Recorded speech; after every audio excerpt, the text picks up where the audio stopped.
Hello, selectors, and welcome to the Life Burst Podcast. I'm one of your hosts, Andrew. I'm your other host, Tiffany. Hello, welcome back. Hi there, Tiffany. Hi there, Andrew. Hey, so how are you doing, Tiffany? How's your Wixoss week been? Our Wixoss week has been super exciting. We just finished up our very first 3v3 tournament. Whoa! That was being hosted by Neat on Discord. True. That's true, and that's what our topic for today is the 3v3. That's team. That's a team event. Yeah, it's tournament. the Diva Team event format. Yeah, so it was cool. It was a different thing than normal. We're just gonna jump right into it. Yeah, why not?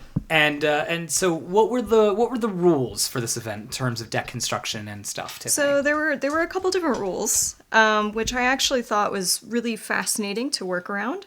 First of all, you have to have a team of 3 different players, and each player picks a center Lyrig. And for your team's 3 decks that you're building, you all have to use the same 3 Lyrigs, but each person picks a different center. Right. So we were basically making a team. Your team could be like anyone, right? Mm-hmm. Like it could be.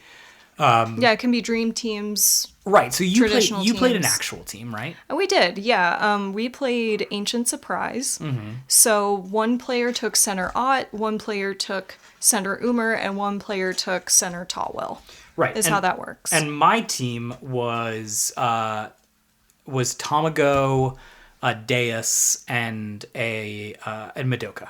Mm-hmm. So that was our quote unquote team. Yeah, so you made like a dream team out of it. Right. The other stipulation was that across 3 decks, you could not have more than 6 copies of a card. So what does that mean? It means that if everybody on the team wanted to run 4 Lancelots, you couldn't. You could either do 2, 2, and 2 Lancelots, you could do 3 and 3, and then another person wouldn't play them, or you can do 4 and 2. Right. I hope that makes sense to everybody listening at home. It was a little bit confusing for me at first. Also, sorry if you can hear her dog eating. She's been so good. She's been super patient with us all day today while we've been playing through the tournament. But I thought that was a little confusing and also a little weird. But then it kind of made me like really reach out to my team and work with them on their deck construction, and then they gave me feedback and we kind of balanced out our decks that way. And I actually thought it was a really cool process. Yeah, and who was on your team specifically? I played with give me a moment. I always struggle with pronouncing this name. It's Atelier Bohemid, I think. I believe that's how you pronounce it. Please feel free to correct me in the comments down below. And I also played with Dussel on my team. Yeah, which is a pretty cool one. Yeah, they are very well known in the card community. They're a really good players, so I felt super lucky to have them on my team. Yeah, and I played with Tommy, who's also known as Bubble Person. We love Tommy on this channel. And not the fake Quaid, but the real Quaid. The real Quaid. Right, and your team name was what? You get to pick team names, which is cool. So we didn't have to go by Ancient Surprise. Instead, we went by Harmonic Call. Right. So that was our team name. Right, and what was your team name? My team name was Recent Surprise. It's such a good team name. Oh, I'm so angry. It's so brilliant. Oh, it's a really good team name, especially because you guys weren't playing Ancient Surprise at all. No, it was absolutely a bait name. So surprise. I originally had 2 other team members who had to drop off for various reasons, and because they had to drop off for some reasons, it ended up being a very recent surprise that we had to find some fill ins, and Tommy and the real Quaid helped out with that immensely. Yeah. So yeah, we played Tamago, Deus, and Madoka. I played Deus. I did an Atomic Deus build. It was what I ended up going with, and my reasoning was like basically that Tamago is a good assist and a good center, and that Deus is not a varied assist, but it does one job really well, which is it's level 1 opens a lane, and it's level 2 shields you from damage. And it's a steady assist. Yeah, but it makes a good center. Yeah. And then Madoka was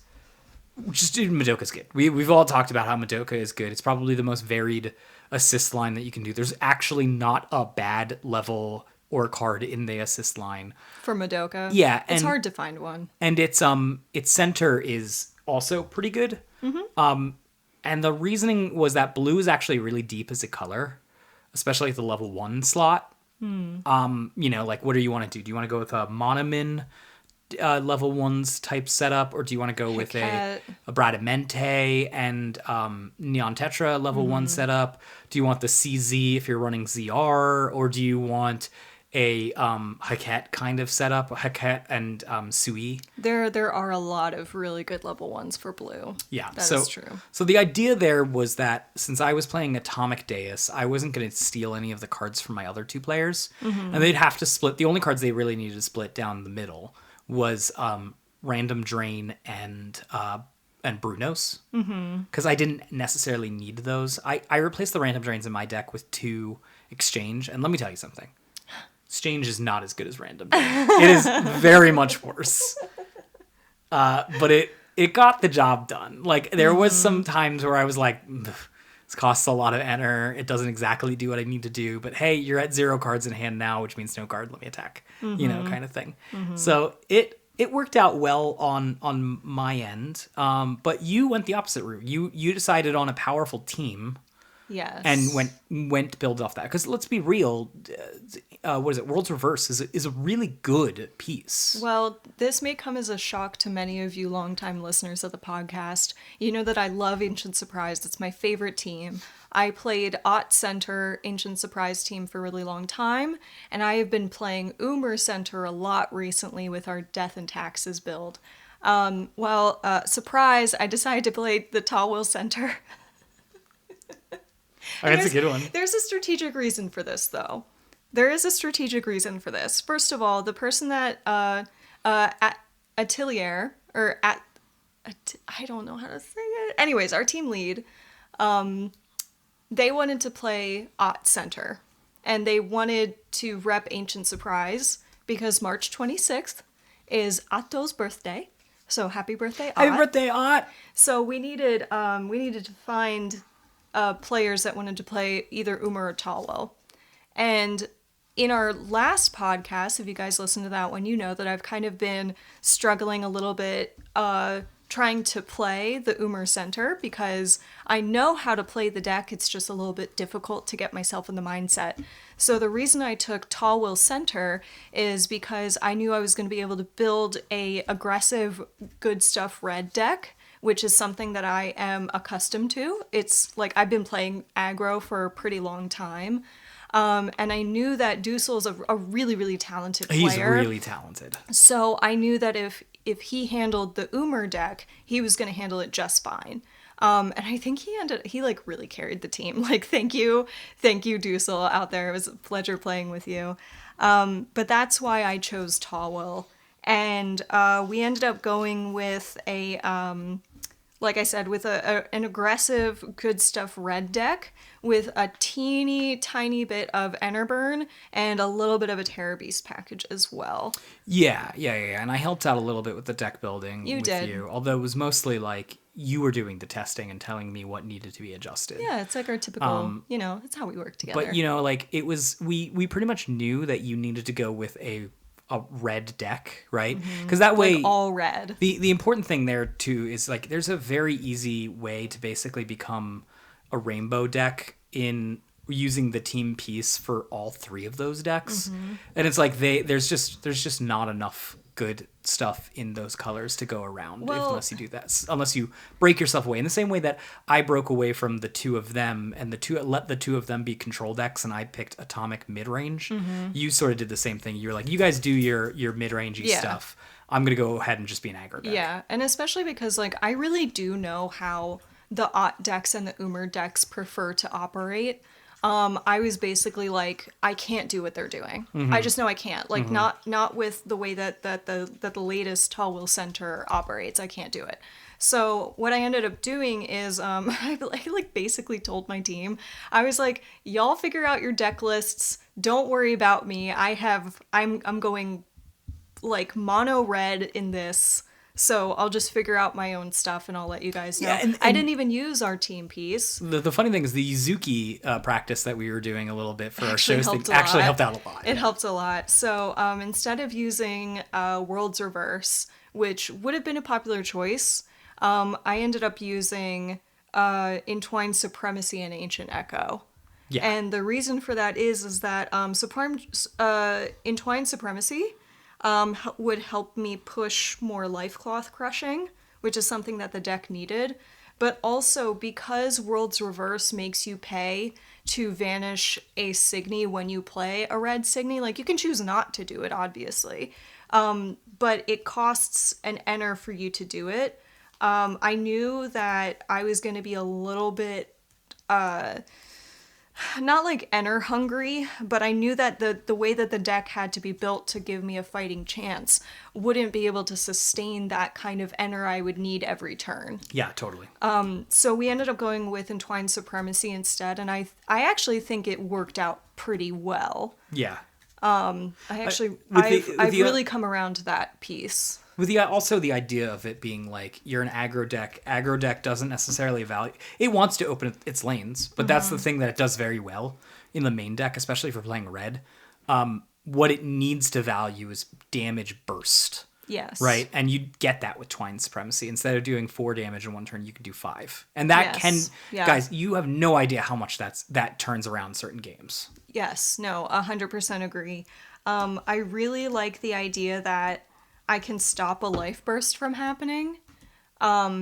It just feels like a little bit of extra insurance. And I will say that I didn't go up against anybody that was Enter burning me. I went up against people that wanted to mill me, wanted to have me pay some taxes, wanting to freeze or whatever. But to be honest, I never actually found myself in too much of a bind. Like I was maybe short like 1 Enter for certain things. But at the end of the day, it didn't end up being a big issue for me. So I always, except for one time, I always had the Enter to stop a life burst if it got flipped. Yeah. But honestly, the main point of Entwined Supremacy is a guaranteed life cloth crush. Totally. And for 1 Enter, basically what you're doing with it is you're just saying, hey, I paid 1 red Enter, I will crush a life cloth, guaranteed.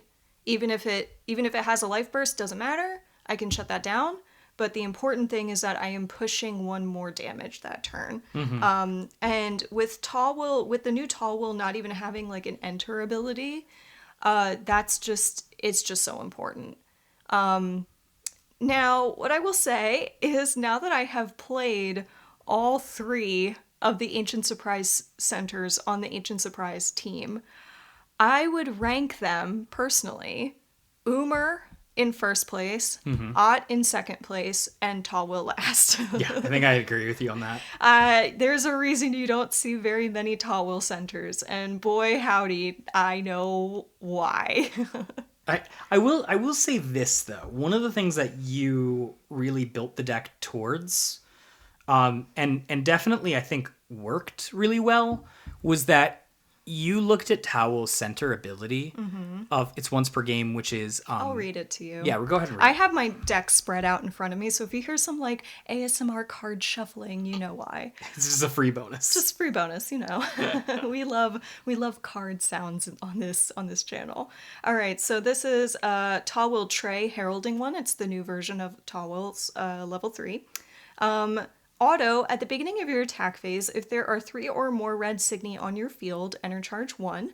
And then her once a game ability is look at the top 6 cards of your deck and separate them into a 3-card face-up pile and a face-down pile. Your opponent puts 1 pile into your trash and the other pile is added to your hand. Which is a mouthful. And if you are not aware of what Tall level 3 is doing, it is a little bit much to like explain to your opponent what's going on. But for those of you that are Magic the Gathering players, you will recognize this ability as a card that's called Factor Fiction. That is correct. And it's that same ability. So kind of what I ended up doing is we wanted to build a deck where when I do my once a game ability, I win either way. Now, not like win the game, but I win this like mini game of which one am I going to get? Am I going to win with a Terror Beast package, or am I going to win with like a Nobunaga? Yeah, you know? we ended up basically picking. So you have all the default good red stuff, like, oh, I got a Hera off of this. Hera gets me the job done, you know? Yeah. Or, oh, I got a what is it called? A Diabride, which Yeah, or a will get the Diabride. job done. But the really idea was, what can we do that will play with the trash in red and maximize that? And we ended up with two different cards mostly. We ended up with a Terra Beast kind of package. And we ended up with a what is the other one? The other one is Mars. Because right, so what does Mars do with this? You get a Mars, and what happens? It says, whenever this Signy vanishes the Signy in your opponent's field, put target card from your opponent's enter zone that doesn't share a color with your opponent's center into its owner's trash. It also has an enter ability that says discard 3 red cards from your hand. This Signy gains Assassin until end of turn. Yes. That's what Mars does. However, if you have a Mars in hand and you do Towel's once a game ability and you're running a mono red deck, it does not matter which hand you get, because you will be able to discard 3 cards and give it Assassin. Right. So that's how that one works. Free with that. Assassin. Free Assassin, basically. Which Now- is better than you'd think it would be. Look at an H2O and look at Exias across the board and then go, my Free goodness. Assassin's awesome. Yeah, honestly, if you're not too into like enter burn and you really need a way to like enter denial, Assassin is like the way to go. Because especially if you're an aggro deck, like sometimes you just can't enter burn efficiently, and it's not, and like for aggro players, we don't have this option to just like not attack to like deny enter. That's like not how we work at all. Yep. So the best way to do that is to either have Lancer or Assassin. Those are the best 2 ways. Especially like for red at least. The other one that we put in the deck that really helped with Towel's ability is we put in 2 Kagetsuchi. And honestly, I think that's one of the best things we did for this deck. The reason why is, hold on, let me set this up because I'm so proud of this. Like, I really want to brag a second. Like, I really do, okay? So, oops, sorry, I just bumped my mic. So I did Towel's once a game ability. And let me just remember my cards correctly. Boop, boop. And then what was the other one?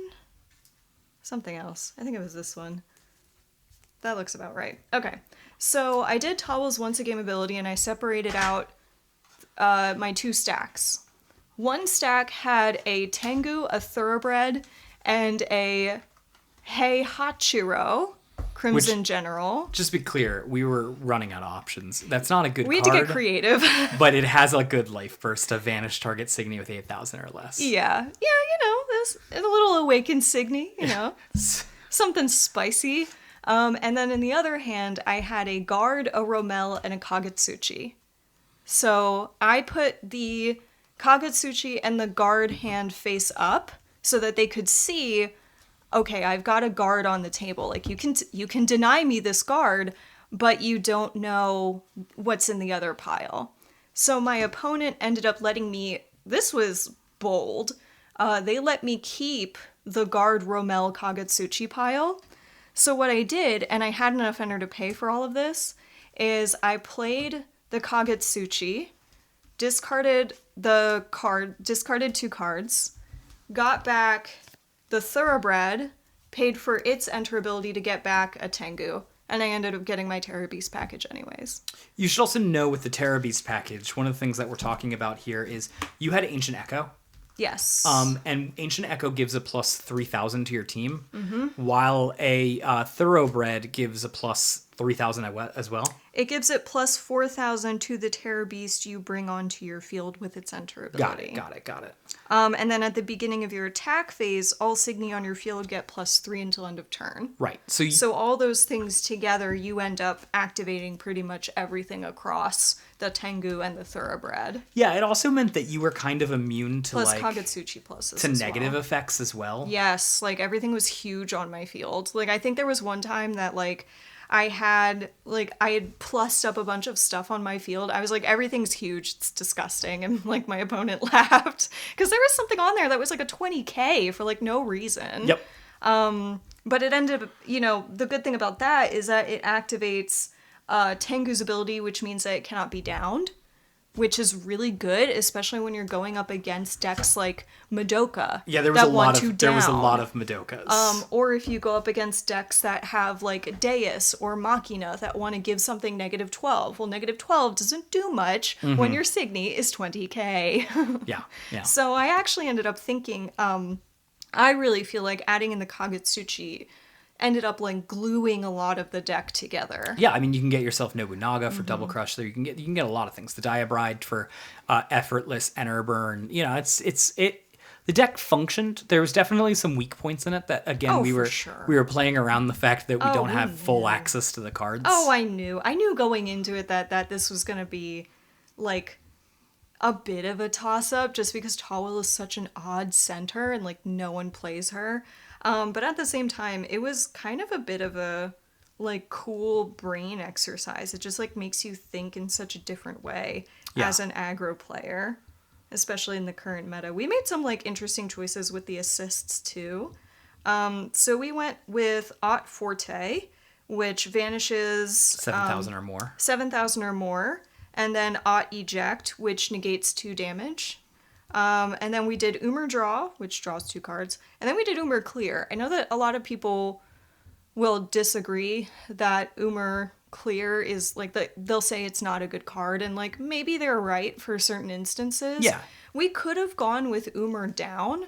But the thing about Umar Clear that I really like is the ability to mess with your opponent's hand, especially if you see them digging through their trash for specific things. I think people underevaluate how much hand setup people do right now in this format. Oh, for sure. Like I literally, I went up against one opponent that they were like, you can either discard 2 cards or it was something like you can either mill 4 cards or I can pick something out of my trash. Yeah. And like put it in my hand. And I was like, pick it out of your trash. Maho center. Then I Umar cleared and I was like, I hope you liked having that in your hand for 3 seconds. Also, your center Larig is frozen. So have fun with that. Yeah. That's why I like that. Like we could have done Umar down and then we would have had like Ot Eject as like a 2-stop and then Umar down as a 2-stop. But that's a little overkill. So I'm glad that we split it.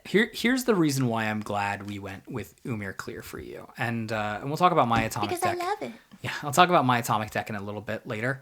But this is something you brought up too, which was that having something easy to go into for your level 2 assist allows you to have a field of 3-3-1 instead of a 3-2-1 field, and that, guys, is so huge of a difference. There's so much power at the level 3 slot and so much utility at the level 1 slot that a 3-3-1 field is just so much stronger than a 2-2-1 field or a 2-2-3 field even. Yeah, no, I couldn't agree more, especially in this meta. Your level 2s are fine and dandy, especially if you have the nice big ones like Focalor or like Akufuku, and they're nice bodies. But in this particular format, you really want your cards to like be working overtime in your deck, and the cards that do that the most are your level 3s and your level 1s. So when you start growing into your level 3 Larig, you want to have like your full library of level 3s ready to go, but of course, you can only play 2 of those at a time. So in the current meta, it is our belief that your level 1s are just as important as your level 3s because your level 1s can be played at any point of the game. Any point. And they enable you to have those fields of 3-3-1. Yes. And I would recommend it as well because like there's some really good level 1s, especially in like white and blue. For my situation, I've got like a Rommel, which is, like it's nice. The Heihachiro, when it's awakened, it becomes an 8, which is kind of hefty and nice. We've also got the Fornax, which helps to like enter burn your opponent. So there is some good like level 1 utilities in like red, and there's also some in black as well. Green, not so much. Hashtag justice for green. I think that's probably Green's biggest problem is they just don't have great level ones. Yeah, but that actually ended up coming in handy as well for a lot of my games, is just remembering, hey, like if I can just get a decent level 1 and just fill out my field, we're good. So that is something that you should be considering as well. You did pretty good. I did okay. You arguably would have won 2 out of 3 of your games if one of your games didn't go to time. You can call them out now if you want. No, I don't. Tommy. I want to point out that right before that match, what I said was I went over and I messaged Tommy and was like, hey, don't go to time. That's the only worry I have with your deck. He's playing the Tamago Freeze deck. I was like, don't go to time. Okay. He even said that at the beginning of the match. He was like, I'm really concerned about time. And I'm like, why? We have like the full 45 minutes. It's going to be great. And he was like, no, I'm still worried about time. And then you went to time. And then we went to time. So, okay, but here's what I'll say about it. I probably would have won that round if we went to rounds instead of doing our like end of match procedures. But I appreciate what Neat did for the end of match procedures, and I'll explain what that is. Typically in Wixoss, if you hit the time on your round and no one has lost the game yet, it is a double loss. That's typically what the rules are, and we've talked about that before about how much that's like disappointing. So what Neat did instead is when you go to time, you finish out, sorry, I keep hitting my mic. You finish out your turn through the attack phase, and then from your deck, you flip the top card of your deck until one of you reveals a life burst from your deck, not your life cloth. And then whoever flips the life burst first will win the round. So it's a little bit of a coin toss. If you both flip a life burst, you keep going. And then you keep going, yeah. Yeah, it's basically just a coin toss, which it feels bad when you lose it, but at the same time, it's better that someone got the win and someone got the loss. See, now that's kind of where I land on it, because I was very, like, frustrated because I really feel like I could have won that match. But it's just that, like, there were a couple turns that I had to play slow because I had to really think about stuff. And freeze matches often go long just because, you know, the freeze, it's literally stops stuff. Sure, yeah.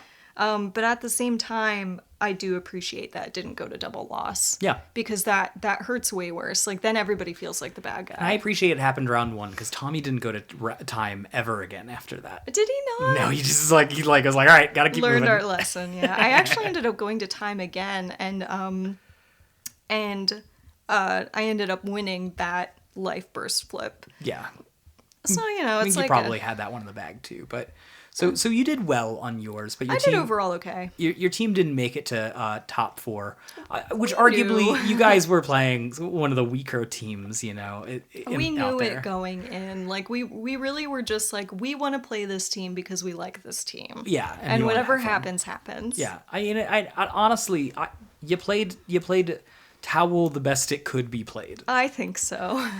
Honestly, and that puts you now at a very clear. You've run every. I have. You've run every member. Every member of Powerpuff Girls Ancient Surprise as best as I could have for that team. I've literally played that team to death. That's so funny. You should do an altar of the level 0s as the Powerpuff Girls them. I like didn't even think about it until I was like looking at like just the color. I was like, oh my god, we're the Powerpuff Girls. I guess you should have done that as a team name. Should have been. Anyways, next time. So let's talk about your deck. How did your deck perform? Yeah, sure. So I basically was Atomic Deus, and the idea, like I said earlier, was that I gave all the discard to my teammates. The blue discard, because they needed it more than I did, right? Mm-hmm. Atomic Deus can open lanes, right? There's this idea that basically, like, Atomic Deus almost has unlimited lane opening after turn 3. And so I needed something to open up a lane on turn 2 in order to make my clock efficient. But we had that with Tamago, right? I just swapped to Tamago Beating. Although arguably it would have been nice to have Tamago Draw there as well. Because Atomic decks need to have a high amount of cards in hand for them to function because they discard a lot of their own cards. They use it as fuel. And so having access to more draw would help there. So what I did to make up for that, because I was not playing enough card draw in the Elrig deck, which I could have played Summer Lives Blues. I was the only deck out of the team that didn't play Summer's Lives Blues. And my reasoning one was basically, unlike the other two decks, which try to sort of make the opponent struggle a little bit on resources, discard and enter. I wasn't doing that. I just blow things up with the atomic stuff. So they were always going to have enter if against me. They weren't going to have cards in hand, but they were going to have enter. Right. And I took the worse card draw stuff or card discard stuff. So I took exchange, which is not a fair exchange, because it's just like it reads. Make your opponent discard a card at random, draw a card. And you can do that with random drain for 1 enter instead of 2. Its life burst is also worse. It's draw 2 cards or put something on the field. Now, the put something on the field was kind of a good one. I sort of split myself down the middle with that. I had roughly 12.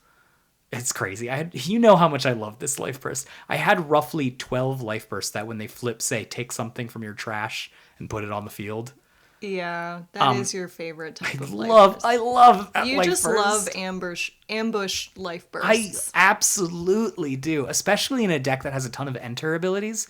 And True. so I've got Animirage, I've got a full set of BP, which kills things when it enters, a full set of PAs, which kill things when it enters. I've got some other stuff that draws you really cards. do, end up doubling your fun with that. Yeah. And so I split it down the middle because it's defensive. It's offensive if I hit the things that I get to put on the field that kill stuff. And it's also card draw, right? Because I get the card.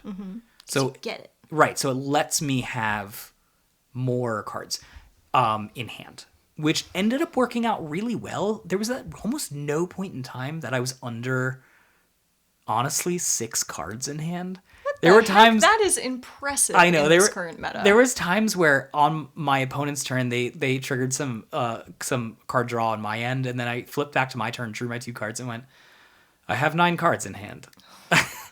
I must find a way to spend all 4 of these cards so that I don't have to discard 2 hand size. I mean, what would it matter? You just get it back from the trash later. I know. That's how you built your deck. Oh my god. That's so annoying. The one thing that did actually work out really, really, really well, and it's kind of funny because I'm super impressed with how it worked in my deck while simultaneously being reinsured that it's not that great of a card, is Azure Blue-Black Gaia. Okay, so it's a 3 mana card. That's a piece that says your opponents discard 2 cards at random. And then you combine the levels of the cards they discarded. Right. And then you can get any amount. You can get up to 2 Signy from your trash whose combined level equals that. So let's say it was a 5 and a sorry, if it was like 2, right? It's a 2 and a 3, so it's 5 on their end. I could end up getting with a 3 and a 1, or a 3 and a 2, or 2 and a 2 if I wanted to. Any combination of that kind of Right. stuff. I couldn't get a guard with it because it's specifically said I couldn't. But because I gave all my friends the discard, I needed more discard, and that was the easiest way to put in my Elrig deck. So that's what I chose instead of running Summer Lives Blues, because I was like, I think I should have enough card draw. And also, this kind of gives me card draw. More importantly, it gives me card recursion.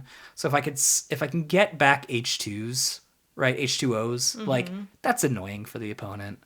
And also will then let me make the opponent discard more cards, right? Because I didn't have any Brunos either. So it was basically that idea, and it worked. Like there were times where my opponents were at 4 or 5 cards in hand, and I was like, "No, you have 0."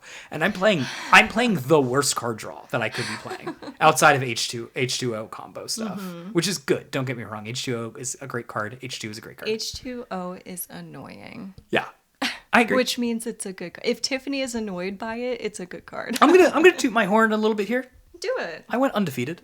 Hey, that is honestly impressive in a team matchup. So we did 3 rounds. So the teams were playing, one team was playing another team simultaneously. So you would have player A, B, and C on each team. So when a team would match up, player A matched with player A, player B, and so on and so forth. So there were only 3 rounds, but like there's a lot of game happening in those Yeah, 3 rounds. And you went undefeated, which it means how many times did you win in a row? 4 technically. I went 4 because I cut into top 4, and then I won my match, but my 2 teammates lost theirs, so we didn't advance. We ended up taking 3rd place total because That's pretty good. Yeah, because the team that we lost to won the whole thing, so Right. it means that technically we were 3rd place. And I'm happy that me and my team, who really, dude, we got together 2 days before the event and figured out what the hell we were doing. Honestly, not bad. Not bad. Surprise, recent surprise. Not bad. I'll Yeah. take it.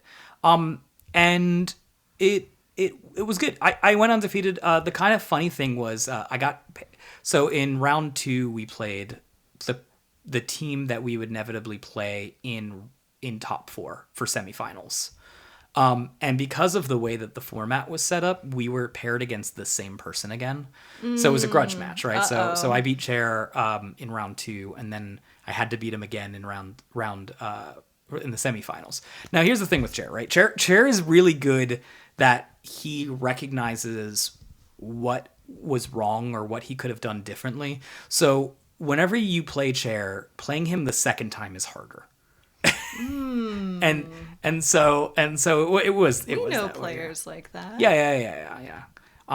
You actually end up doing a good job doing that too, by the way.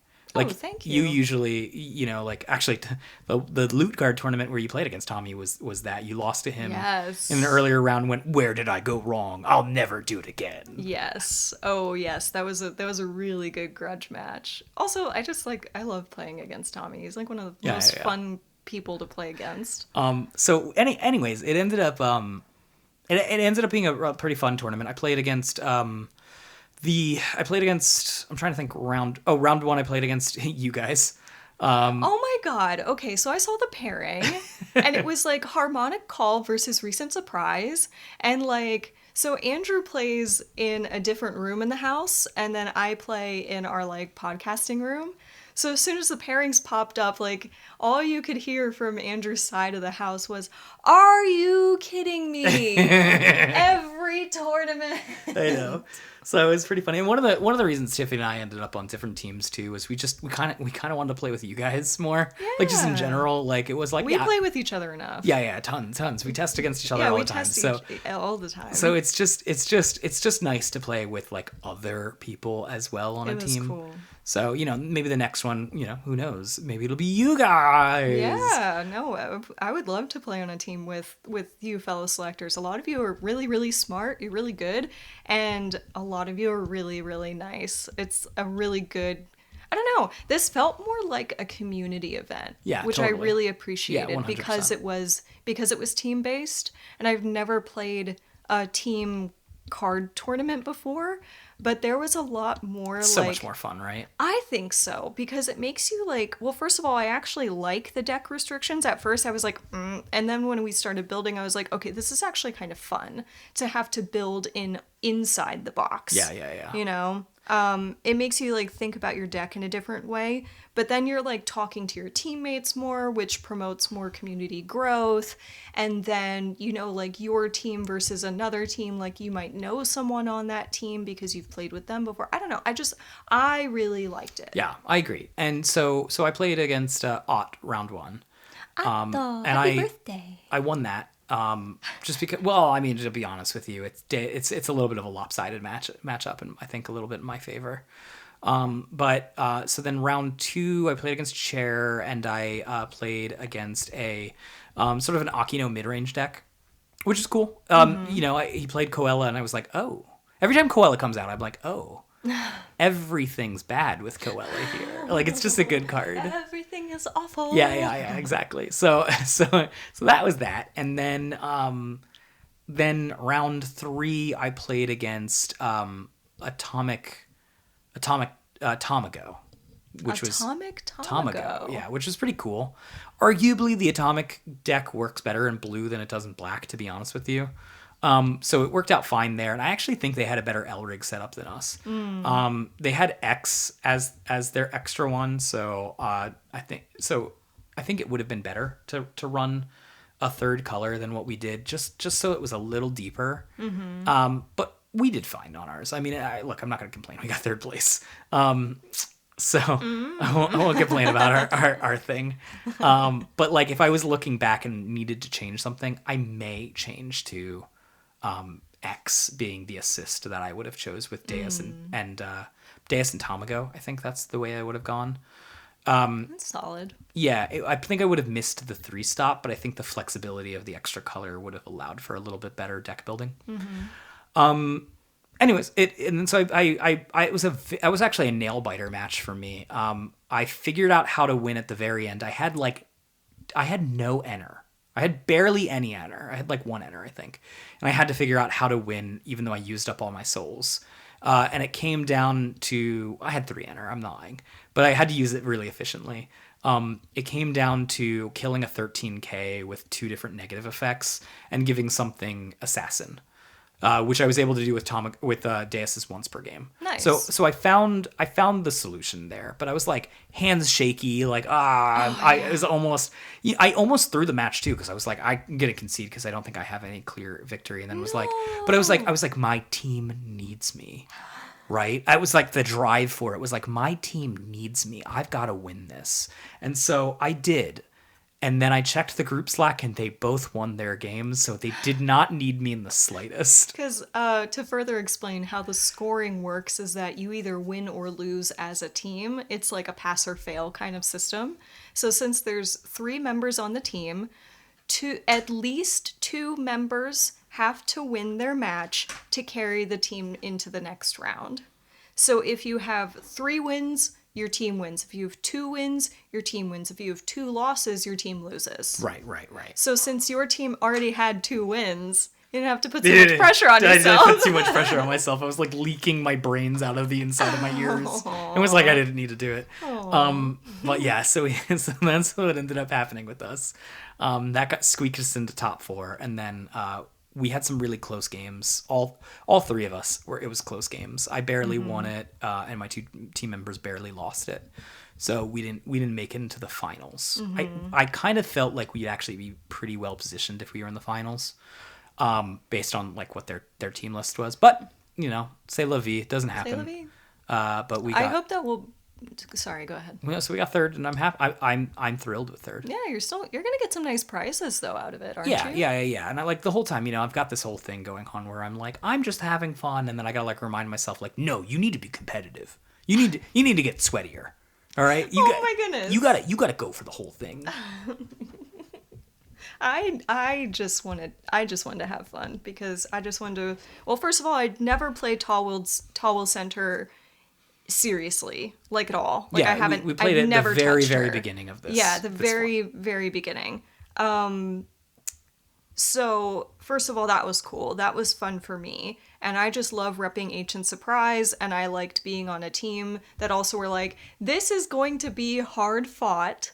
Because Ancient Surprise is not exactly A tier, and there's going to be a lot of A tier decks, but I had a lot of fun. Yeah. Like, I actually ended up, like, if you're a longtime listener of the podcast, you know that I get really competitive, but that's part of the fun for me, and I often have to, like, rope myself back, being like, hey, remember, it's just a game. Like, it's okay to, like, lose.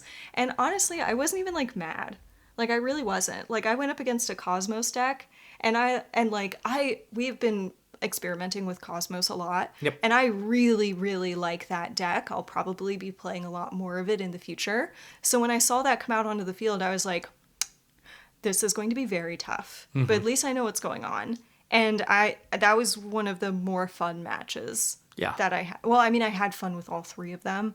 But that one in particular, it was really, really challenging because Cosmos is a great deck. But also I was like kind of jealous because I'm like, man, Cosmos is so fun to play. Like, I don't know. I had a really good experience. I wasn't like disappointed or anything. Like, I really hope Neat chooses to do this again in the future. I would love to play, well, especially because it's very on flavor. Yeah. You know, with like how the Diva format works. I Yeah. think it's awesome playing on a team. I think Neat will. And if he doesn't, Neat, and you're listening, do it. It was Do great. it. It was a It lot was of fun. It was so good. And it I'll was play for no prizes. it's Like, just I it's really just will. it's just good to again be with the community, and this is a really great community event. I know probably more people are going to want to play once they know about it too. Yes. But the 8 cap really was nice. Oh, I think so too. Eight cap, 8 teams, 3 rounds, cut to top 4. Cut to top It 4. really made the event more manageable in terms of size and proportion, and I think that was way better. Oh, I was like concerned that we were gonna have to do like another like 6 to 7 round, Yeah. just like slog. But with the way that like the simultaneous team matches were going, I was like, oh, this is actually Yeah, like nice. And the deck building restrictions of 6 across, think it's 6 main fine. deck across, and then same L rigs. It was great. It was good. It Yeah. was just the right amount of restriction where you had to think creatively, Mm-hmm. but you had to also. And I think aside from one other team found Musica, Madoka, and sorry, not Musica, Madoka, Deus, and Tamago. Outside of that, it really was pretty wide of a field that ended Yeah. up happening. Yeah, like I saw similar rigs, but I didn't see similar centers. Yeah. I went up against 3 different centers. I went up against 3 different teams. I went up against 3 different types of decks. I went against 3 different ways to win. It was very varied, and as we always say here, variety is the spice of Wheatcross. Yeah. And so it I would- made it so exciting and interesting. Yeah, so I would keep the the restrictions in place I would. for the next one as well. And yeah, it was a ton of fun. I hope we play the next one, and if we don't, and we end up giving up our seat to someone else, some other selector who wants to play and hasn't played Yeah. before, that would be great too. I would They should experience spectate. it. This is really fun. Yeah, I totally agree. Shouts out to Neat for hosting the event. I know that can be really stressful to do, especially as like Yeah. almost a one-man team. Yeah. But that was a lot of fun. And I hope that you fellow selectors, if you've spoken to Neat or if you're on some of the Discords, please also just shouts out to him or support them. Let them know that this is something that you guys would want to see more of in the future. Totally. I think that's it for us. That's it. That's all we have for our tournament arc for the Diva 3v3 format here on the Lifeburst podcast. We hope that you guys had a good time listening. Maybe you learned something. Please feel free to agree or disagree with us in the comment section down below. I know that our decks can be a little bit wacky. If you have any suggestions for us, please leave them there as well. And our new Versus video is coming up soon. That is coming out Wednesday. That will be Lion versus Bang. That's true. Or Wednesday or Friday. I can't remember. It's one of those days. It's one of those days. Subscribe so that you don't miss it. And as always, may you always flip a life burst. Bye, guys. Bye.